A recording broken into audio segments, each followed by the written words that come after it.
میں پچھلے 3 دنوں سے لاہور کے سب سے پرانے ہوٹل فلیٹیز میں ٹھہرا ہوا ہوں۔ 1880 میں تعمیر ہوا تھا۔ میرے کمرے کی صفائی کرنے والی خاتون میرے خیال میں اس ہوٹل کی پہلی ملازمہ ہوں گی۔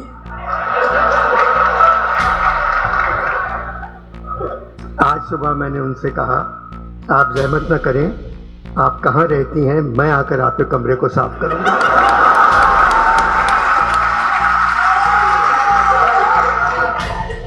خاموش ہو گئی، پھر کہنے لگی، انور صاحب بالا گھر پر ہی رہتا ہے۔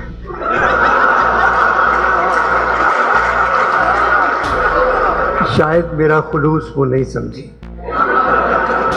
میں نے پوچھا کہاں کی ہو، تو کہنے لگی گجرات۔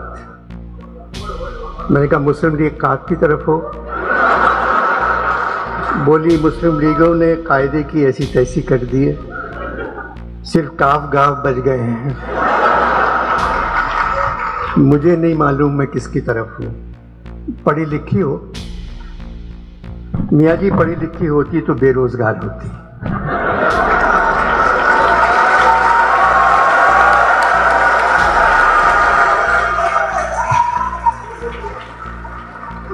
یہاں تو تنخواہ مل جاتی ہے۔ بہت سے لوگ میرے کمرے میں پھولوں کے گلدستے چھوڑ گئے تھے۔ میں نے کہا آپ سارے پھول لے جائیں۔ بولی بالا زندگی عذاب کر دے گا، یہ پھول کس نے دیے ہیں، یہیں رہنے دیں، یہ کہہ کے چلی گئی۔ لاہور میں پھولوں کے موسم کی آمد ہے، مگر یوں لگتا ہے لاہور کے دل والے اس دفعہ پھولوں سے کہیں زیادہ الیکشن کے کھلنے کا انتظار کر رہے ہیں۔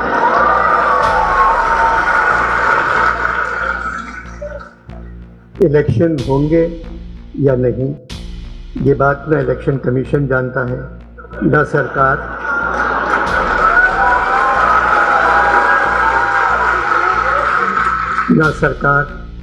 نہ عدالت، نہ خدا جانتا ہے۔ صرف فوج جانتی ہے،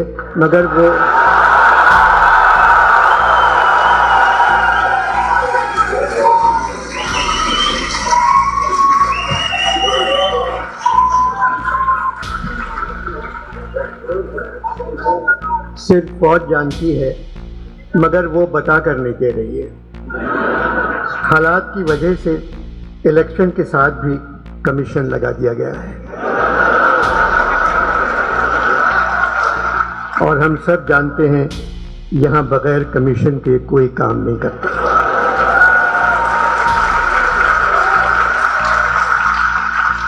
Pakistan literature festival, Karachi art council کے صدر محمد احمد شاہ رنگیلے نہیں ہیں، بہت اچھے انسان ہیں، مزدوروں سے زیادہ کام کرتے ہیں، ہر صوبے کے ادب کو زندہ رکھنا چاہتے ہیں، جو کام کرنا چاہتے ہیں کر گزرتے ہیں۔ شاہ صاحب کے ہاتھ سے مائکروفون چھیننا اتنا ہی مشکل ہے جیسے چھوٹے بچے کے ہاتھ سے جھنجھونا۔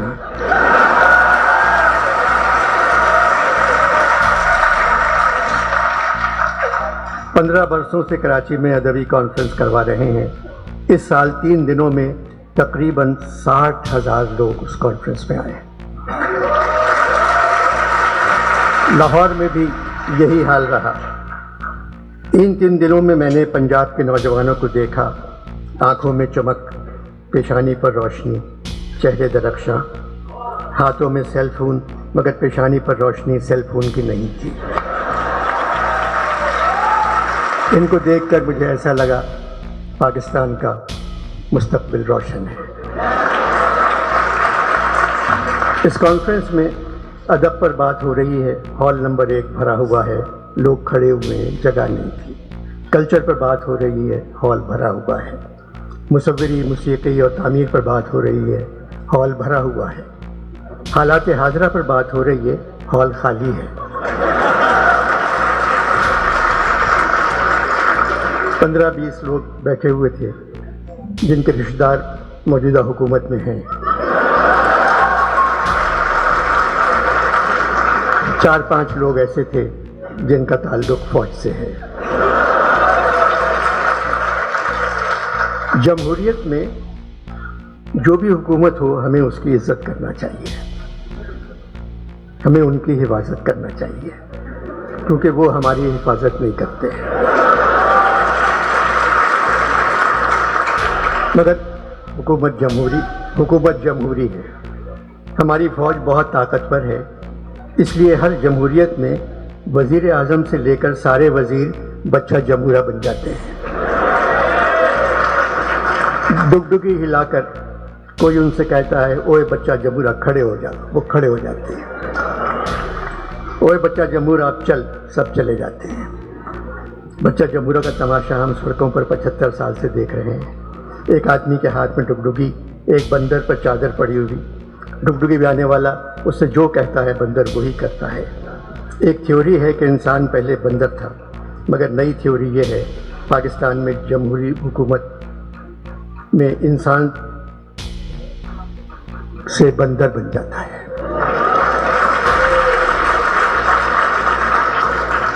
قصور سویلین کا ہے، وہ کچھ اچھا کام کر کے ہی نہیں دیتے۔ ہر حکومت میں جتنا اپنا خیال رکھا اس کا آدھا خیال بھی عوام کا رکھتی تو ملک میں ماشاء اللہ کبھی نہیں آتی۔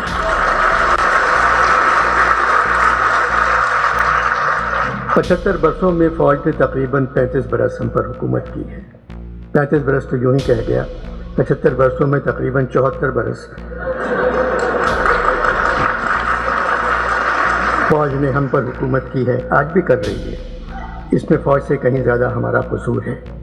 فوج ہماری ضرورت ہے، مگر جمہوری دور میں نہ جانے کیوں ہم فوج کی ضرورت بن جاتے ہیں۔ جو سپاہی حکم کے تحت قتل کرتا ہے یا جو سرکاری ملازم قوانین کی تکمیل کروانے میں کسی کو اذیت پہنچاتا ہے، وہ خود کو ذمہ داری سے آزاد سمجھتا ہے کہ حکم کے نوکر ہیں۔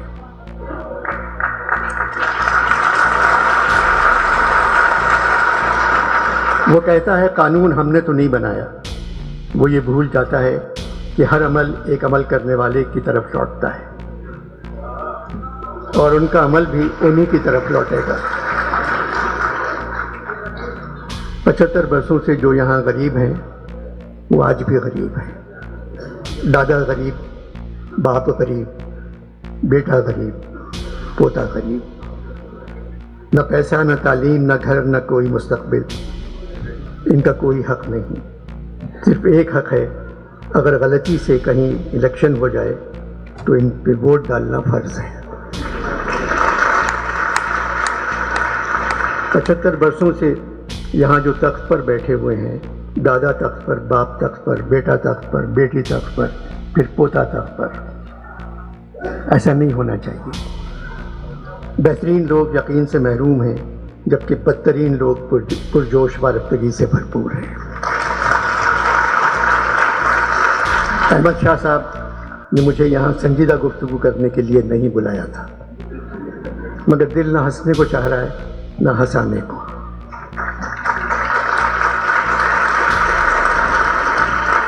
ہندوستان میں پٹھان نے تمام ریکارڈ توڑ دیے ہیں۔ تاریخی کامیابی، پاکستان میں پٹھان پر ایف آئی آر کا ٹولہ۔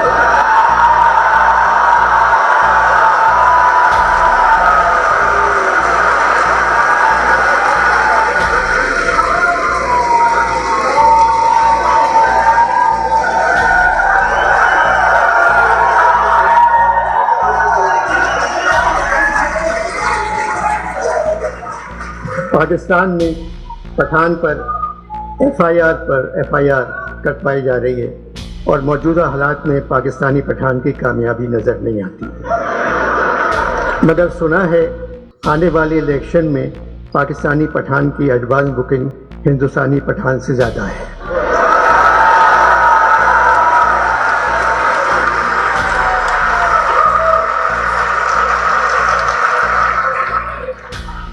میرا وطن پاکستان نمک پیدا کرنے والے ملکوں میں دنیا پہ دوسرے نمبر پہ آتا ہے، لیکن نمک حرام پیدا کرنے والوں میں نمبر 1 ہے۔